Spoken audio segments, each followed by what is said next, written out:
Dans la petite pension de la Riviera où je me trouvais 10 ans avant la guerre, avait éclaté à notre table une violente discussion. Madame Henriette, la femme d'un des clients, s'était enfuie avec un jeune Français qu'elle connaissait à peine.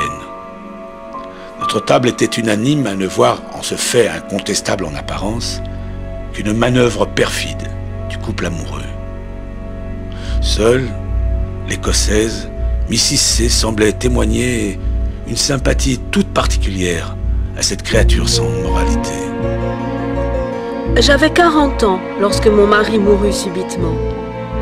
Il avait rapporté de ses années passées sous les tropiques une maladie du foie. Je le perdis au bout de 2 atroces semaines. Mon fils aîné avait déjà commencé sa carrière, le plus jeune était au collège. Ainsi, du jour au lendemain, j'étais devenue complètement seule. Et cette solitude était pour moi, habituée à une communauté affectueuse, un tourment terrible.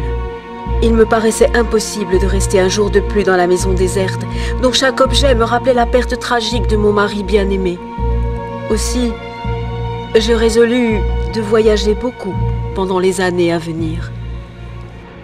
Et c'est là que commencèrent ces 24 heures, qui furent plus émouvantes que tout le jeu du monde et qui bouleversèrent mon destin pour des années.